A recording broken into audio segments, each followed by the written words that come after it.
The entire planet, it seems, is talking about making a murderer. The Steven Avery trial with Brendan Dassey. And if you don't know the results, you're just slow. Because everyone's been watching it and everyone's been talking about it and it's been blown up on social media.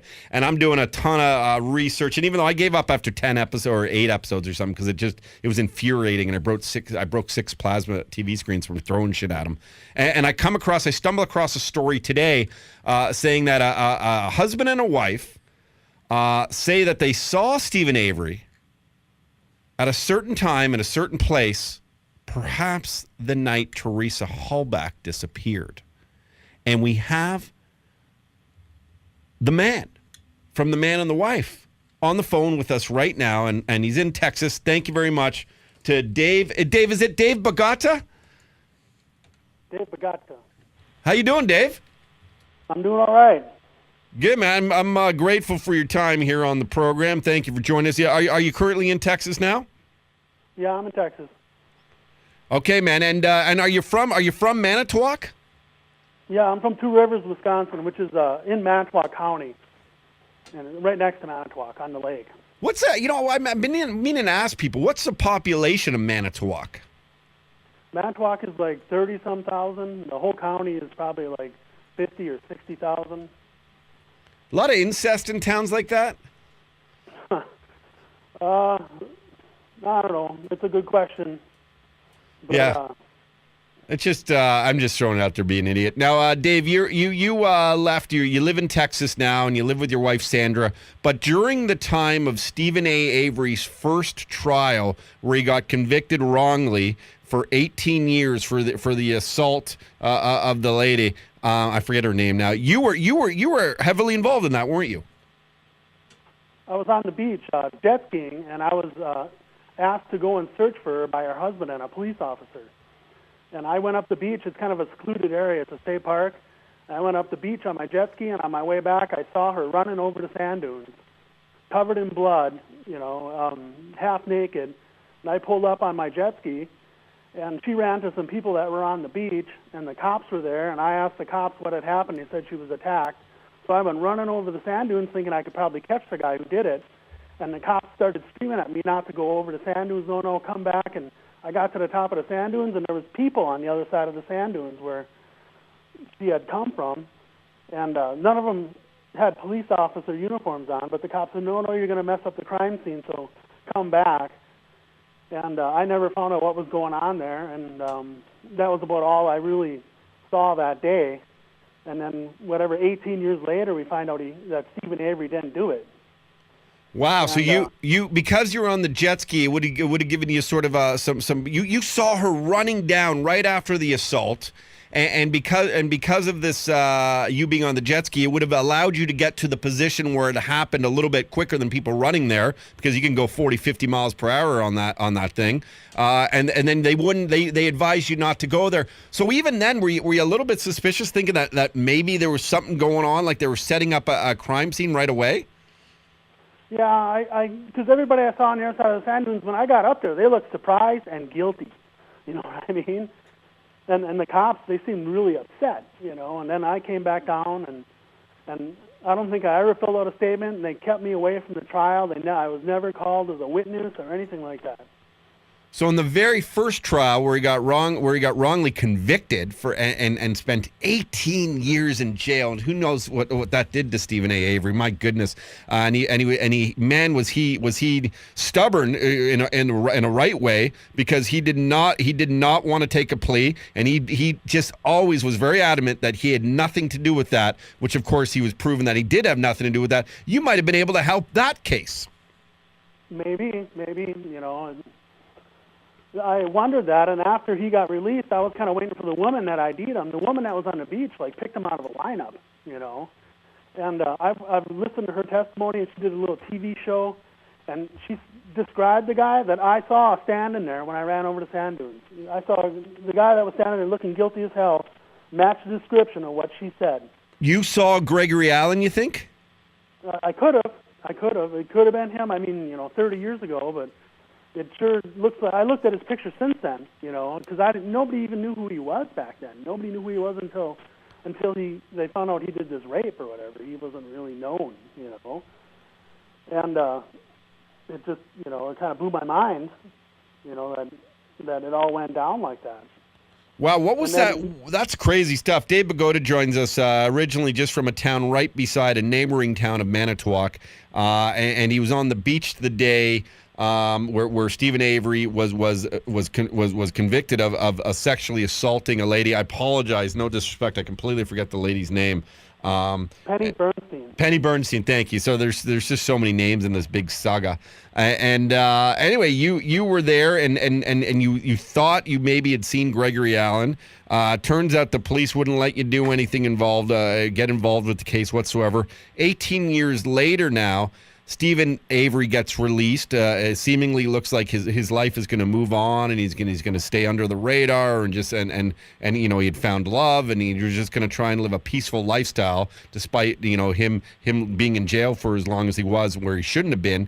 And then we all know the story where it's like, hey, he now got convicted for murdering Teresa Halbach. But you now, in a weird way, Dave Begotka, have another occurrence where you think you maybe saw something that was never dealt with. Is this correct? Yeah. The night of the murder on Halloween, me and my wife took our bicycles for a ride to check out the Halloween decorations in Two Rivers, and we saw him at a gas station getting fuel, and he was filling up gas cans. And the reason I recognized him is because I knew the case, and he was on the news because he was suing the county for $36 million. And it was kind of a big deal. And I pointed him out to my wife, and we watched him drive away. And then, like a couple days later, we heard about all the accusations of murder, and like I said, I turned my gut to think that I was involved in this again, and I didn't even want to say anything, but I had to, so we wrote a letter to the Manitowoc Sheriff's Department, and I called once, and we never heard nothing back from them. And I followed the case really closely after, the jury trial for his second crime, and it was like deja vu to the first one. They just railroaded the guy. They framed him. Dave Begotka joins us. So you're riding your bikes with your wife the night of the 31st, and back in 2005, and it's 5:15ish. It was dark, just getting dark. Just getting dark. There. And then where? So you just near Two Rivers, Wisconsin. You're convinced you saw Steven A. Avery at that time at a gas station. What was it, like one of these sort of like little mini convenient mart thingies? Yeah, it was Patsy's 42 Mobile One or Mobile Station or something like that. Convenience store, yeah. And now was this so? And you saw him there. Was he filling up a car? What was he filling up? He was filling up gas cans. Oh, like those red gas cans. The jerry can. The jerry can. I do that. I have a hey, bro. By the way, I got a jet ski too, and I do that because it's cheaper than going to the marinas. So I put it in my car and I get the gas. So I get it. Those 5-gallon gallon gas jugs or whatever. So now, like when you say you called the police and you sent a letter. Do you know, like when you called them, did you actually speak to someone at the other end of the line saying, hey, we saw Steven A. Avery doing this at the time that you're saying he killed this obviously tragic story with this lady, Teresa Halbach? Yeah, they said they'd send an officer out to my house for a statement, but it never happened, Wow, because all police phone calls are recorded. That's part of the reason why the documentary became so interesting, because you could hear all those phone conversations. I wonder if there's any record of that anywhere, Dave. Have you asked anyone since? There very well could be. I don't know. So when you're watching this now, and by the way, you wrote a letter. No one ever wrote a letter back to you? No. Why didn't you and your wife, Sandra, Dave, just go down to the police station? At the time, I didn't think it was that relevant. I thought maybe they knew that already, that he was there. They maybe had other witnesses. I didn't know. What about when he was going through the whole trial? Did you not think maybe you should go back again and tell the police, listen, you may have the wrong guy, and this is why? I had already moved to Texas, but I was following the case on the internet and stuff. and I didn't know. I didn't know. I maybe I should have. But Yeah, it's always a little, it's always a bit nerve wracking too when you got to go and deal with police, isn't it? Just on a even though you're telling them something about someone else, you never want to just you don't want police start sniffing around your business now. Yeah, well, I had there's a lot more to the story than me and these police and this whatever you want to call this mafia that's up in Manitowoc County. After I didn't see that on the beach, after that happened, I got approached by a county state official guy who was from the area and a business owner. And he came to where I was working, and he asked me. He said that he wanted me to join this club, this business owners club, that all the business owners are in it. And he whips out these pictures, and there's pictures of naked guys at a hotel room, and they're all doing sexual things, and he's telling me that, that they want me to join this club, and I was like 19 years old. I was like freaked out. I was like, I'm sorry about that, and I never understood why they would, approach me for this. And then about a year later, I bought a bar, and I was running a bar, and one of the naked guys from the picture starts harassing me at my bar, telling me I got to join this club. And again, I was like, forget it. I'm not joining this club. The pictures in there, the guy who was harassing me, he was a junior high school football coach, and there was other high school teachers in these pictures of all these naked guys. The guy said to me, don't worry, we get girls once in a while too, and I was just like, no thanks.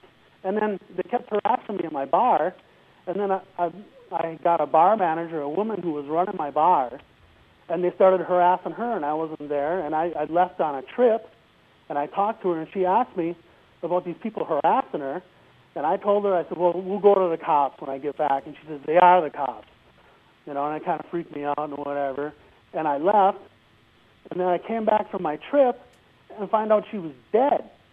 She supposedly died of a heart attack, and then I talked to somebody who was where she died, who found her, and they said she was covered in blood, from a heart attack, covered in blood, and a gun next to her on the bed. And now looking back all of it, if they had the ability to cover, frame Steven Avery the first time, they could have murdered her too and covered it all up. The way I understand it, the coroner wasn't even involved in this Teresa Hallbach thing. Somehow they bypassed the coroner in Manitowoc on that. So, you tell me. I mean, I'm glad I don't live there anymore. You're talking about a good old-fashioned satanic sex club. There you go. You know what I'm talking about. I do. I'm a part of a few of them. That's weird. No, on a very serious level, Dave Begotka joins us. Dave Begotka with his wife Sandra, who lived just outside of Manitowoc during the time of Steven Avery's first wrongful conviction. He was on the beach that day when Penny Bernstein was assaulted. And he was very close, and he even saw the scene where it happened. And he thinks, and as he said earlier, Dave was on the phone with us. He thinks he maybe saw a guy that looked like that Gregory Allen character, who eventually got convicted for it. And then coincidentally, unfortunately, I guess, these matter of circumstance, which can be unfortunate. It appears as if you saw Steven Avery the night that he killed. They say he killed anyway, Teresa Hallbach. And you saw him filling up a jerry can at a gas station, which is nowhere near the Avery compound. And then you got sort of weirdly harassed by officials within the town. And was the bar within Manitowoc, or was it outside of it? The bar was in Manitowoc, in the city of Manitowoc. So you at the bar. What was the bar's name? What was the bar called? The bar's name was Dave's Dungeon. It sounds like an appropriate place maybe for a gay satanic ritual or sex club, but no, I know. Dave's Dungeon. But so that's a perfect place for a good old fuck party. I'll tell you that right now. But on again, I don't want to get too because this is some very serious accusations and some pretty crazy stuff that has happened to you, man. And it must be very tough on you mentally, knowing that you think you maybe saw a man that was wrongfully convicted for a second time as as he still spends time in jail for the Teresa Hallback murder. And yet you might be an alibi saying that you saw him. And then on top of it, there were people hounding you and pressuring you into joining a club and kind of getting away. And then you had a bar manager who you say was also pressured. And then when you went away, she was discovered dead, and there was no real true autopsy on this. And while they deemed it a heart attack, there was blood at the scene and stuff. Has anyone opened up any sort of investigation into this lady's who ran your bar's death? No, not yet. I've got videos on the internet. I talk about all this, and I've been sending the videos to the FBI and the Department of Justice, and I've been trying to get a real investigation into everything. When Avery got out, I was waiting for an investigation into the first thing on the beach. I was just waiting to see what actually happened, how it went down, and that all got canceled when the murder happened on Hallback. So it just seemed too good to be true for the people who were getting sued and everything. And think about it. Would you want me anywhere near this case if I saw Gregory Allen on the beach after the first time? When I called them or whatever and told them that I saw Steven Avery again, they probably didn't want me anywhere near this. No, it's like I said, it's a huge coincidence and a very peculiar one for you.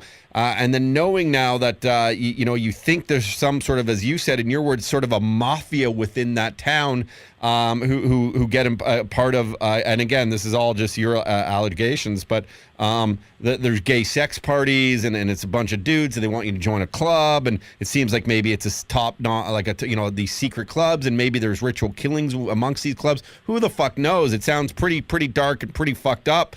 Is that part of the reason why you said I'm picking up? I'm with my wife Sandra and Dave Begotka. You said I'm getting out of this area, Manitowoc. I'm heading over to Texas. I'm getting away from this. Was that part of it? Well, that was a part of it. You can't get a decent job or and things up there unless you're part of these people. They really control everything. It's scary. I've known other people that own businesses up there, and they all have dealings with them. Nobody likes it, but they're all scared shitless. Who do you go to? The cops? The cops are involved. Are you saying like they're Satanists? I've never seen them, with devil horns or anything, but my research into Satanism and everything, I would say that, yeah, it's a satanic sex club. Are you pro-Satan or anti-Satan? I don't believe in anything, man. Okay, what's your YouTube channel handle? Dr. Nephilim 666. Dr. Nephilim 666? Yeah, I was born in June of 1966. Okay, that's a little problematic, right? Like the 666 would, and then you had the dungeon too. Like the 666, it kind of sounds satanic. Kinda, but I'm not. Yeah, he doesn't believe in anything. It just, the handle, I didn't realize. So what's your YouTube handle where people can go and really hear the detailed story? It's Dr. Nephilim 666. How do you spell Nephilim? Nephilim. ILIM 666. Yeah, it does. Nephilim is. Go ahead. No, you go ahead, man. A Nephilim is a giant. YouTube, I'm kind of a big guy. That's the only reason I use that. Okay. How big are you? Huh? How big are you? I'm 6'4", about 240 pounds. You're a big dude. I won't mess with you. You play football in the day? No, I didn't. You never did? You're a Brett Favre fan? No, not really. That's all I kept thinking when I watched Making a Murderer. I'm like, I bet you there's a lot of people wear cheese heads during Sundays. Take bad dick pics and send them around town too. Well, Dave, man, this is quite a story. If there's any way we can help get it out there for you, and obviously we're doing a little bit of that right now live on Sirius XM here. We will, as we're watching this documentary, and I know there's a lot of stories now saying that the film producers and the directors, they left some key evidence out, although I've read that key evidence and it doesn't seem that damaging towards making this a case even better for the prosecutors. It's and I'm not saying Steven A. Avery is innocent either, but I can tell you this, it does not seem like a fair trial was done. And I can tell you that if it ever comes to this being reopened with all these petitions going on right now, where there's a couple of 100,000 plus people who've signed them, and they're trying to get it to all top levels of the government, including Barack Obama, who really doesn't have the authority, but he could always tell someone who does have the authority to go and get into this. You could be a key part of this, man. Are you prepared for that? Yeah, I'm telling the truth, man. I'm not making any of this up. Another thing that they found out today, that a juror came forward and said that they were threatened. I saw that on the Today Show. Yeah, so I mean, this ain't bullshit, man. This is going on. It's been going on for a long time. Well, I'll tell you, just as a layman, and we're up here in Toronto, Canada, which is a big city, but, I try and believe in the greater good of people, and you try not to wish, or you try not to hope that that there's no corruption or none of this stuff going on. And you see it on such a small scale in a small town, and that's what everyone presumes was going on, that it was a bunch of dudes in a room. And I said it yesterday on the program. I didn't say it was a gay sex club, but it was some sort of old boys network. It was some sort of club who were collaborating and protecting one another. That's the way and because of that, it starts to make you look over your shoulder a little more and think that nothing is actually real. It's fucking scary, Dave, isn't it? Yes, it is. Yes, it is. And the Republican Party was founded in Ripon, Wisconsin, which is right around there. Wow. What do you think of Trump? You like Trump? No, I'm not. I think if you vote, you're kind of participating in a crime. Wow, it's maybe on another level, it's a bigger crime. I have another co-host here, Roddy. He was big in on the series. He wants to ask you a question, if you don't mind. Dave Begotka joins us from Texas. He used to live just outside of Manitowoc. Was there the day that Steven Avery apparently and allegedly had done that assaulting, and then of course it got proven that he didn't 18 years later. Then where Gregor Allen did, and then he was also might have seen him filling up gas when he's accused of killing Teresa Hallback. Roddy Comer. Hey Dave, two-part question. First of all, have you reached out to Steven, written him in jail to tell him that you have this information? And secondly, have you spoken with a lawyer to find out how you could use this information properly, or where you could go to actually potentially make a difference? Well, I've been in contact with the Carla, I forget her last name, his niece, who's running the Justice for Steven Avery Facebook page. And I've sent emails to the lawyers, and like I said, I've sent all my stuff to the Department of Justice and the FBI, and everybody that I've spent weeks splattering this all over the internet. So I think I've done everything I can. Could you? I mean, if there is sort of some cultish kind of club in Manitowoc, do you think it still exists today? That's a good question. I believe that there's probably remnants of it left. Like, would you recognize some of those figures that 15 or 10 odd years ago approached you? Yes, and some of them are still around. You know that there were some of those teachers and some of them who showed you full-on pictures of adult male gay sex going on and asking you to join a club and putting pressure on you to be a part of this sort of what seems like a secret society. Yeah. Where did where would have, if you would have went, where would have the gay sex cult events taken place? He told me that they go to different hotels and stuff like that and rent suites and things like that. And they wanted me to join this. They kept telling me I had to go to the basement of the local Eagles Club to talk to these people. What's the Eagles Club?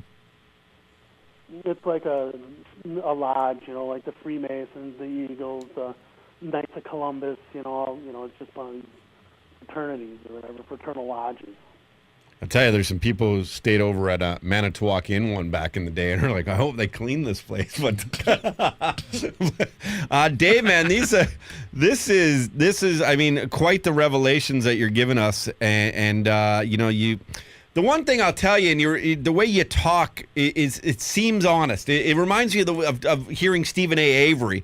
It's like honest to a fault. Like, it's just guys who got nothing to hide in life. They don't give a shit. They'll tell you if they had 35 beers last night, and then they'll tell you what things they saw. They don't have a filter, but it's a good filter because they don't have malicious bones in their body. You seem like one of those guys, and I feel like this isn't just for you to get the attention, although maybe you haven't done the proper steps to get that attention if all this stuff is true. And you know, I'm glad you're on the radio program, but maybe as Roddy was asking you, you might want to contact a lawyer. Yeah, I have. Like I said, I've sent emails and stuff, and No, but you might want to just like walk into a lawyer's office or go right into to some sort of police force and say, this is what I know, this is what I see.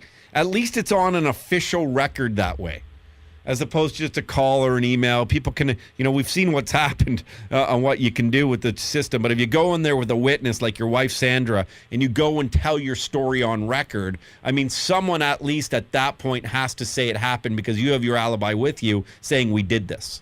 And that would be Sandra. Yep. And that's why maybe you should have a lawyer. Maybe you find one of these pro bono lawyers, or they work on contingency or whatever.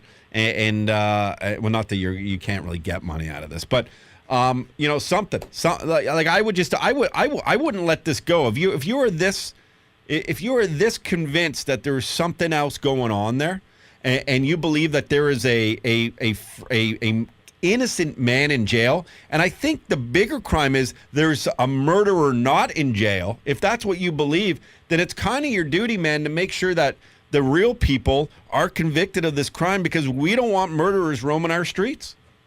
Yeah, well, I don't believe anything. Okay, I know he deserves a fair trial. I mean, the guy deserves at least one fair trial. I mean, what can I say? I mean, he looks like he got framed, but I wasn't there. I don't know what happened. But. Hey, Dave, you know what? I got an idea. Can you hang on? You got a long distance plan, right? What's that? You have a long distance plan, right? Like this isn't costing you any money? No. Okay, good. Can you hang on? We actually every Friday, what is it, Tuesday? Jesus, sure, back in the for sure not Friday. I wish it was Friday. Not Friday. I can't focus. You know when you come back to work after vacation, Dave, and you're like, you don't know what day it is? Does that ever happen to you, Dave? You're kind of breaking up, Oh, are you there? Yeah. Well, we're. Can you hear me now? Yeah, I can hear you. What I was going to ask you is, I got to take a short break and thank our sponsors here on Sirius XM. The program is brought to you by Pizza, but we got a lot of other people we got to thank too. Can you hang on the phone? Every Tuesday at 5, we have a criminal defense lawyer that actually comes on with us, ironically, and I thought to piece it together. This wasn't the plan, and the guy goes, do you want to ask him some questions? Maybe he can give you some like not just radio host advice, but legal advice? If that's what you want to do, I can do it. You said something about fame, too. I'm not looking for any kind of fame. I mean, I wish this never would have happened to me, and this is terrible, Yeah, no, like I said, you sound like an honest guy, and that sort of was the point I was trying to make. You seem like you just want to get the truth out there, and that's why I want to give you some more radio time. So this is what we're going to do. Ari hasn't seen all the show yet, so we're going to spoil it for him, but who cares? He spoiled a lot of things for us. So we're going to get Ari Goldkind in here, a defense lawyer, to talk to you a little bit about the things you've seen, okay? Okay. Okay, so hang on. You're going to hear me read some commercials. We're going to get back to you in about 4 or 5 minutes. Dave Begotka joins us. He's in Texas now. He was just outside of Manitowoc when the first case happened with Steven Avery. He was right there on the beach. He saw the female come running down after she was assaulted. Terrible, terrible stuff that he had to be a part of and see and witness. And yet he was never called to be a witness. And then later he thinks he maybe even had seen Steven Avery filling up a jerry can of gas while he was accused of killing Teresa Hallback. And there's even more information from a crazy town, apparently, that he was a part of and lived in. He wasn't a part of the craziness, but he was approached to be a part of that craziness. A big story here. I want to explore it some more with a lawyer, as Ari Goldkind, our friend, is here. We'll be back in a moment on Canada Laughs. Thank you to pizzapizza.ca and everyone here at Sirius XM. Hey, what's up? I'm Roddy. Subscribe to our channel. You're going to love it. For the rest of this episode, you got to check out our podcast online on the website. Go check it out. You won't be disappointed.